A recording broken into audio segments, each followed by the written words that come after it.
All right, Gemini, they are beautiful, beautiful cards. And it's so rare to see this.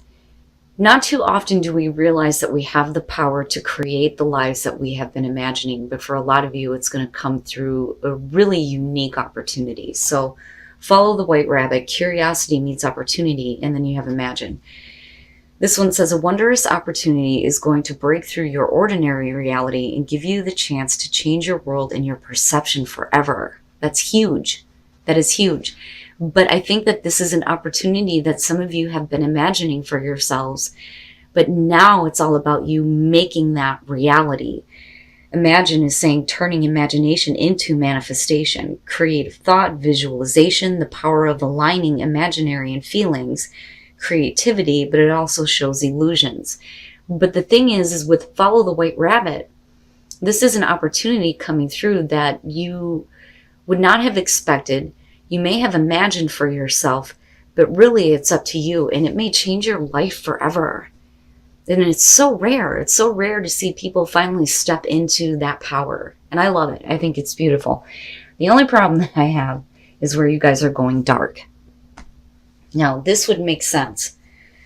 But again, it's only going to be for some of you. But if your pride has been hurt so many times, it would make sense that it may be hard for you to see how you can have the lives that you have imagined.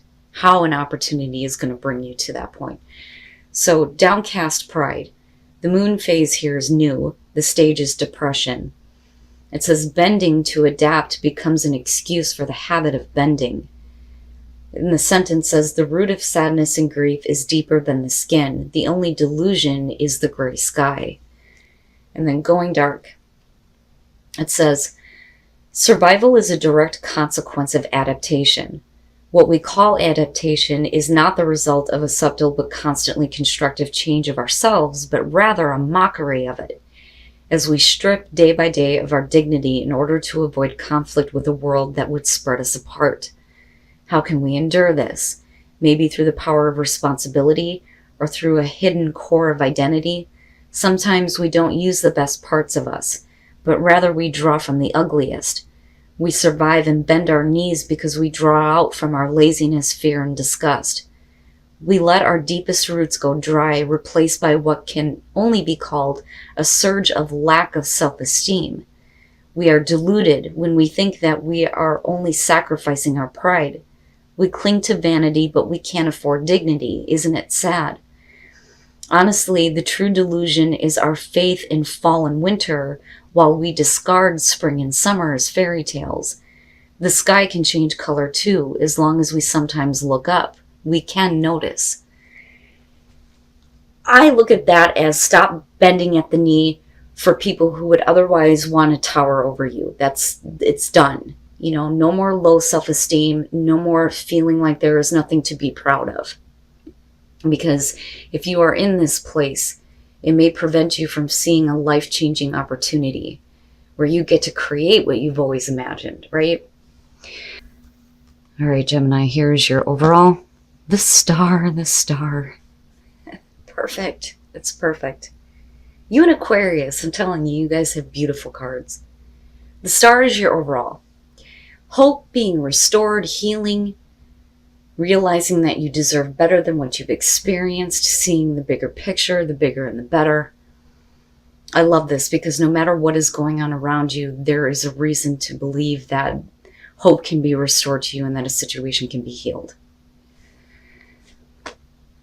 In the past, the Wheel of Fortune. I've had issues with this one this week.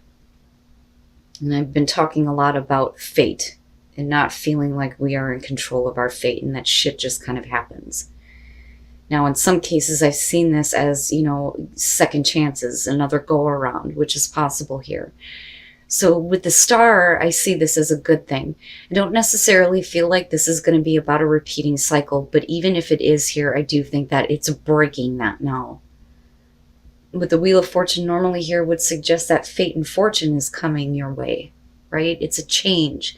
It's a change in the way that your life has been.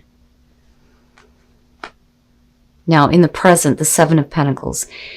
I love this one because it shows the pain and the scarring and the suffering of all the hard work that you've had to do to get to the results that you are now seeing.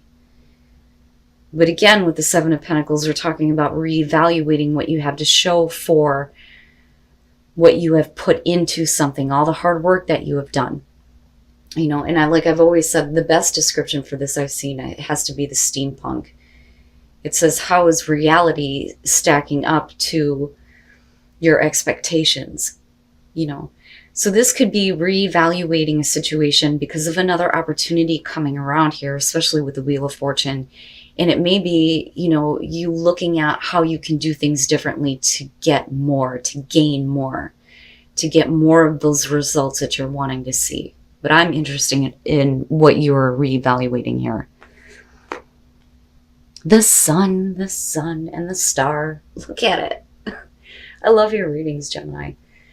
The sun and future conditions. So energy being restored to you, being revitalized, seeing everything for what it is. It's perfect. You know, and it's like you're being brought back to life here between these two. All of this looks really good to me. But I also look at the sun as like there is now, you know, this protection that's kind of coming into, especially with the star being there. Your best path to follow, the Three of Pentacles, get back to work. And that's immediately what came to me with this. With the Seven of Pentacles being there, get back to work. Get back to work on what you know how to do, right? Because when you look at the Three of Pentacles, beyond, you know, working with other people here, it is about showing off what you are able to do and getting recognition from that. You know, it can show criticism, but because this is your best path to follow, this is saying that a situation can work, that you can see the results that you want, but you're going to have to get up and do something here, right? And all of it looks really good to me.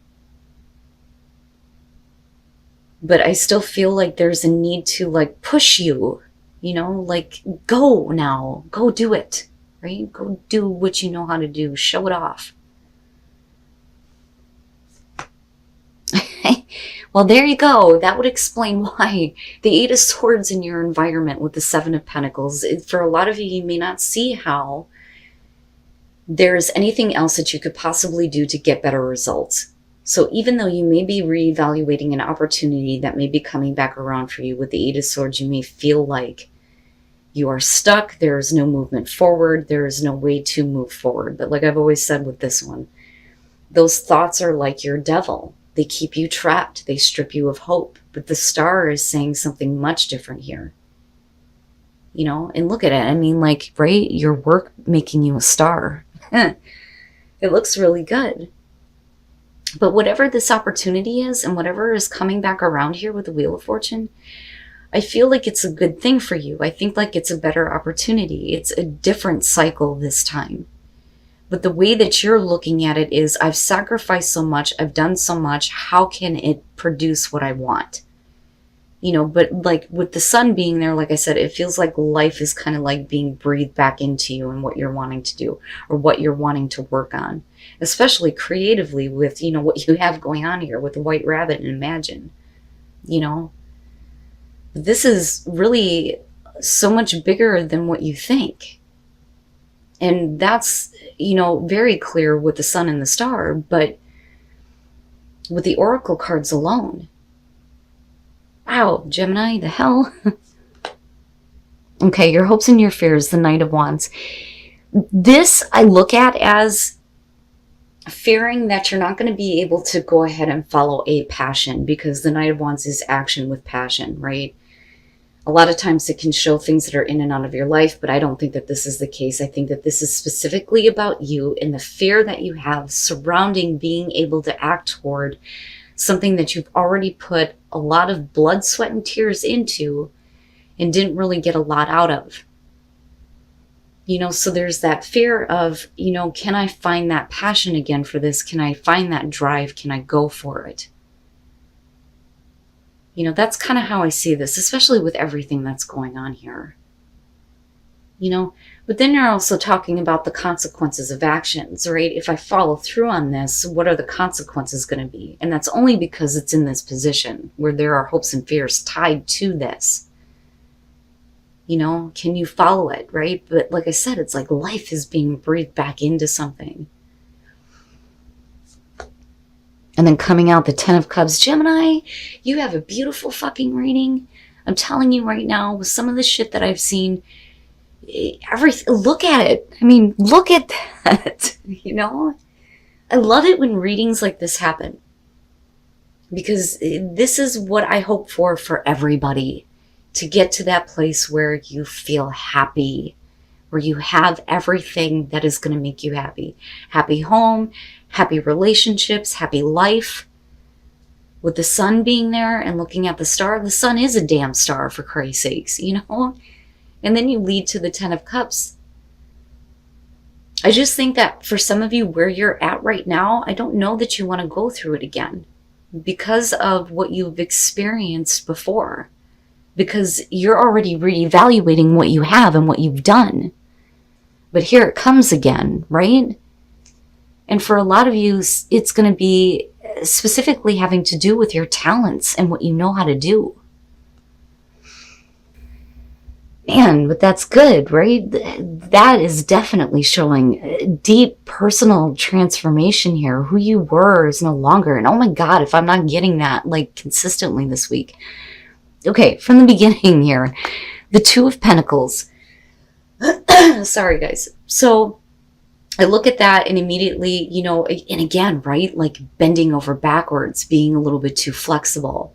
The 2 of Pentacles doesn't always necessarily show a bad thing, but if another opportunity is coming back around, you may have had to try to manage things after having already, taken an opportunity. And with the 7 of Pentacles, again, you're kind of like reevaluating whether or not that's something that you can do, if it's going to produce something better, especially with that 8 of Swords being there. But I look at that as you were put into a place where it's like, I got to try to keep things going the way that they are. But you're doing, that constant juggling act, and it makes sense, though, with your perspective on it in the present moment. Whatever we're talking about here. But like I said, I feel like it has to do with work, your talents, your skills, what you know how to do because of that 3 of Pentacles. But it's also something you have a passion for. But so you come out of the 2 of Pentacles with the Ace of Swords. Now I look at this as the aha. Finally getting like a breakthrough on the way that you have been thinking about what you have done and what you have to show for it. So this is beautiful, especially with the sun being there, because everything is being made clear. There are new ideas that are coming to you. All of this mental clarity is just opening straight up. You have the truth. You see everything for what it is. And it leads you to a really big, big transformation where who you were is no longer. You cannot go back to that. That part of your life is done and it's dead. And what is being created in this situation is definitely the Phoenix. And that's what I love about, when the Death card shows up in a good scenario. This is perfect, right? What is past is dead. What is new is something that is going to make you so, so happy. And for a long time to come with that 10 of Cups, once you shed the old skin. And you are no longer who you were in the past. I'm so sorry, you guys. I'm like losing my voice. I'm getting so excited over these readings. It's crazy. But I love it. I mean, look at the way that you come out on this. This is the best case scenario for anybody. And what I would say right now is, if this is your life and this is your situation, enjoy it. Make the most of this, right? This is rare to see. And it's perfect. Like, it's perfect. All right, I'm going to shut the hell up now. Take a look at the soul trees. And break free. Break free of those thoughts that keep you stuck. And then new growth. Absolutely. So once you break free and you tap into your wisdom based on the things that you've experienced, there will be new growth. It's perfect. Wisdom is going to lead you to this place. And I see that with that Ace of Swords, because that is definitely, where wisdom comes in when we have that mental clarity and that breakthrough. It's perfect. It's perfect. and discovering truth. You stand in the light of truth. And then you have the Ace of Swords, yes. So discovering truth is about your own personal truth. Even though other people may not, agree with your truth, it is about you standing in that, because it's about your truth, not somebody else's, your own. But that's only after you have cleared the pain of the past and you are doing the healing in the present. I fucking love your reading, Gemini. This is beautiful. It's amazing to me how this stuff works out. But I'm telling you, I do think that for a lot of you, it is about your skills, your talents, and something that could potentially like make you a star. It's amazing and it's beautiful.